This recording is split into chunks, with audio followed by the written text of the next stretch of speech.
Well, it's about time. Hi, hello. So we got some huge USL news today concerning the Division 1 and Pro Rel here in the United States. Something that I personally want, and I know a lot of American soccer fans want. And oh boy, things just got really interesting.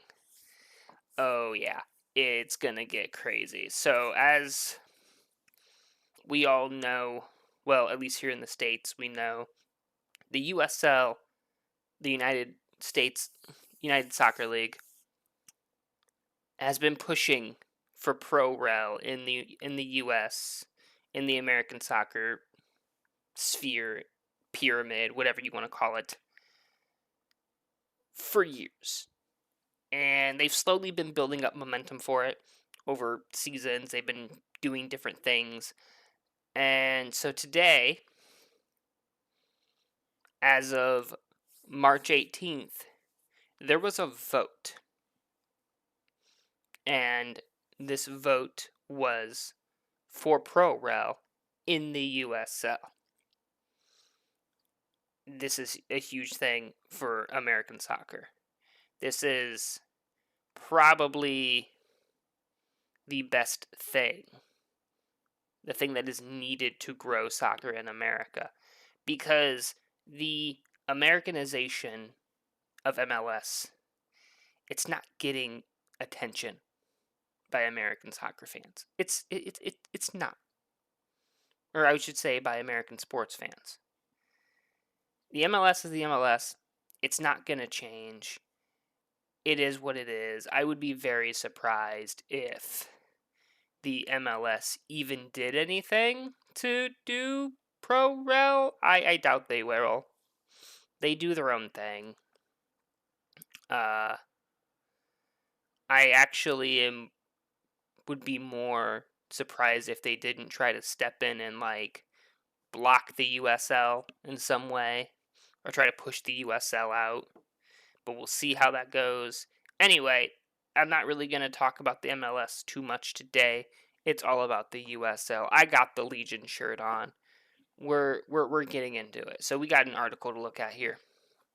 And yeah, this is big. This is really big. And hopefully it's going to lead to good things in soccer and football in the US. So let's look at it here. All right. After historic USL vote, promotion relegation in the United States to become a reality. Now, this article is on The Athletic. It is by Paul Torino, and it was published March 18th, 2025. And here we go. Oh, there's ads. That's fun. That kind of ruins my mood a little bit. Oh well. We'll have to navigate the ads, unfortunately, as we go through this. In a historic move, United Soccer League owners voted Tuesday to become the first professional soccer entity in the United States to adopt promotion and relegation. Sources with knowledge of the vote told The Athletic USL owners passed the vote with a supermajority. According to those sources, the USL currently operates two pro leagues, the Second Division USL Championship and Third Division USL League One. There is also the League Two and like the youth stuff, and like I think the women's league has one, and then they also have the women's Super League as well. Last month, it announced it would be launching a new First Division, with expectations to begin play in 2028. League owners now will look to introduce promotion and relegation throughout the three-tiered pyramid, with an aim to launch Pro Rel along. Oh wow, there's a typo there. With the new Division 1. That is like really huge because we know that there's going to be some stipulations with Division 1. So I'm wondering if a lot of clubs are going to be doing upgrades to stadiums and stuff over the next like couple years. It's going to be really weird because I think there's like what was it, like 30,000 capacity stadiums were required to be in Division 1, something like that. And I think there's only like one or two stadiums in the US, in the USL now, that could do that. So it's gonna be weird.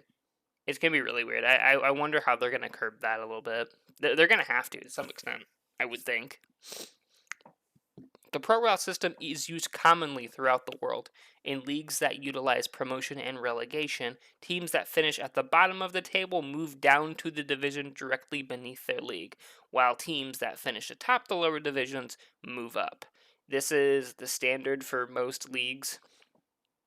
There are some outliers here and there, like the A League doesn't have pro rel, MLS doesn't have pro rel. There's some leagues do the pro rel a little bit differently. Everywhere it's kind of a little bit different. Some leagues only have one team move down. Some teams have some leagues have. Blah. Wow, that was words, I think. Some leagues have 3 teams that get moved down. It all just depends on the system and the rules that are in place. The USL previously discussed implementing Pro-Rel in 2023, but had not been able to get enough support to bring it to vote. That changed this week, sources said, when, among other things, the positive response to the announced Division 1 league helped to spur owners into action. Over the last few years, USL has studied different variations of what a Pro-Rel system would look like if implemented. That is a good idea. Look at the things that work in other leagues and implement them here. It's probably going to be some weird hybridization of how different stuff works. Even if it's just like one team moves up, one team moves down type thing. It'd still be cool. And I guarantee you. Let me hold on. Let me move up a little bit. I guarantee you the first couple years, probably the first like 5 to 10 years of Pro Rel is going to be weird. There's going to be a lot of rule changes between seasons. It's going to be it's going to be weird. Anyway, back to the article. Let's go. The change could dramatically reshape what the USL and American Pro Soccer looks like. Good. It needs to change. It needs to be better. Major League Soccer operates as a single entity business and is a closed league with no promotion and no regulation, akin more to North American sports leagues like the NFL, NBA, MLB, and NHL. MLS, like the USL leagues now, uses a playoff system to determine its champion and provides some level of consequence for teams who finish above or below the playoff line. No, there is no consequences to a closed league. None whatsoever. That's the problem with the MLS. Teams that have been in the middle and teams that are terrible don't have to be better. They don't. That's the problem. That is why the MLS is floundering the way it does, is because you have a team that finishes the season in last place. There is no consequences to that whatsoever. Sure, people might go watch something else, but still, the point stands. Currently, U.S. Soccer's Pro League standards include stringent guidelines for Division 1 teams as well as for teams in the second and third tier. The introduction of promotion and relegation could force the sport's governing body to rethink some of these standards. That is good. That is very good. And I'm actually really happy this article points that out. Because, as I said before, there's no way a lot of these USL teams are going to fit that criteria. They're going to have to do some serious remodeling to stadiums. I don't think the money is there. And it's overall, it's just going to be weird. It's going to be really weird. To rethink some of these standards in order to accommodate teams that move up and down within USL's pyramid. USL's initial push for promotion and relegation was held up in part by owners' fears about lost revenue should their teams be relegated. It's a financial hardship that has been demonstrated around the world in more established leagues. That is true. But these leagues also have more established revenues. That is also true. That's kind of a big thing there is you're not really going to see the Bundesliga flounder. Yeah, Bochum or St. Pauli might get pushed down to Division 2 or the Bundesliga 2. But that doesn't really matter because the Bundesliga 2 is supported just as well as the Bundesliga. So ultimately, yeah, you're losing revenue, but you have safety nets that you land on, and also those clubs are far more supported by their local people. The problem the MLS has is the MLS is concentrated in large cities where, the majority of Americans don't really live. A lot of Americans live in small towns. They live in smaller cities. Sometimes they live in towns that are literally just one street. I'm not even joking because I've lived in a town like that before. And teams in the Bundesliga or in the Prem or in the Serie A, they're kind of spread out everywhere. There's stadiums everywhere. You could have a small community and still have a club, and you can still support that club, and it will go up as that club gets better and is more financed. That's not a thing in the MLS, and that's one of the problems with the MLS is it's really hard for people to be engaged in a club that's not part of their community. It's not impossible. I'm a Leverkusen fan. I don't live in Germany. I'm a Minnesota United fan. I don't even live in Minnesota. I'm a Birmingham Legion fan. I don't even live in Birmingham or in Alabama. You can do that, but there's a disconnect with the fans because they can only see it on the box. They can't necessarily go to games because they don't necessarily have that option. The USL does market to smaller communities typically, like Des Moines Menace, Birmingham Legion, a ton of other places that I can't think of right now because my brain is turning into mush because I'm super excited about this. Point being is, this can work here because there's a lot of... Baseball kind of already does this in the US, interestingly enough. There's actually regional leagues in baseball, and then there's AAA, AA, and then the MLB.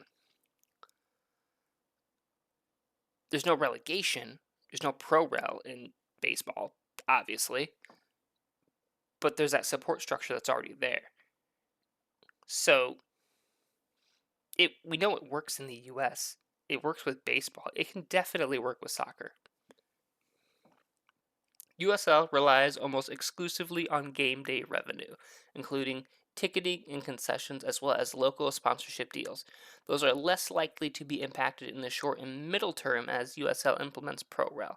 And while USL has an agreement with CBS and draws 431,000 viewers for its championship game last year, just shy of the 400... Can you tell it's 3 in the morning? 468,000 viewers that turned into the MSL. I really can't talk. To MLS Cup on Fox and Fox. That does not include viewers on Apple's MLS Season Pass. It is a far cry from the media deals in England. For example, while hundreds of millions of dollars are at stake for teams that go in and out of the Premier League. Yes, but the championship is more interesting. Sorry. Let's go West Brom. The jeopardy in England, in other words, is much larger. Promotion and relegation could help to drive more media interest to the USL. Yes.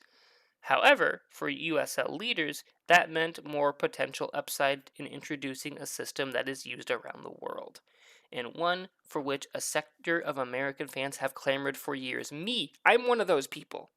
Well, at least since 2021.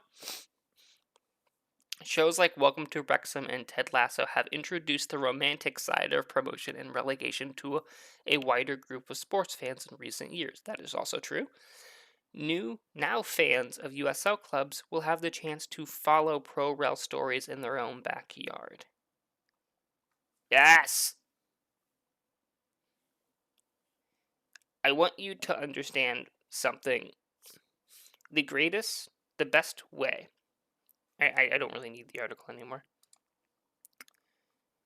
The best way that football was ever explained to me, that soccer was ever explained to me, is that simply that it is the greatest real life reality show on the planet. Because there are all these storylines, and no, it's not scripted. The refs aren't being paid off. I mean, at least, hopefully they're not being paid off. You have all these storylines. You have, like, the underdogs who have just come up from a previous league who are now have to fight their way through the giants of whatever country they're playing in. Whether that be the Prem, Bundesliga, La Liga, whatever, so on and so on. You have the giants who are trying to retain their glory. You have all of the up-and-coming players. You have the players that are aging out. You have all these storylines kind of coming together, and that's why Pro Rel is so interesting. You create this story dynamic, even though you're not doing it on purpose. This isn't like the WWE, mind you. But it's fun to watch all of the storylines unfold. It is fun seeing who is going to come out on top and who is going to sink to the bottom and have to fight their way back up again. That is what makes it so great. And the fact that we, American fans, have been deprived of it by the MLS for years since it was created, it's a shame. And this video isn't an attack on the MLS. The MLS does its own thing. But this idea that, because the MLS is American, it has to go by the standard American sport rules, playoffs, whatever. I'm sorry, but playoffs are boring. I said it. I don't really care about the playoff system. I don't care about stuff that just is unnecessary. The reason why I like the Bundesliga, you get to the end of your season, right? They give you the trophy. There isn't this grandiose, big thing. It's you play the last game, whoever's in first place gets the trophy, gets the title. They are the champion until they lose it, probably season after. It'll probably be Bayern. It doesn't matter. What matters is that this is something different, and different is good. Different is fun. Let people have fun. So, yeah, it's a good thing that this has been approved. I really hope the USL Division 1 League gets approved, because American soccer fans have been deprived for so long. Ugh. Did I mention that I'm a Minnesota United fan? Ugh. Point being is that this is a good thing. This is like, if they mess it up, I'm gonna be so disappointed. But I really hope they don't, because competition is good. When you have things that you need to work for, it forces you to play better. And hopefully, teams will actually fight it out and it'll make for good, good stuff to watch. So, yeah, I've kind of ranted in this one. Wasn't really my intent to rant, but I'm excited. I really am. This is going to be great. 2028 is a long ways away, by the way. That could, I don't know. Will we even have a planet in 2028? Hopefully. Alright, well, I'm going to get ready for the next MLS match. Oh, wait, it's Wednesday. I'm going to watch the Open Cup. Yeah! Yeah.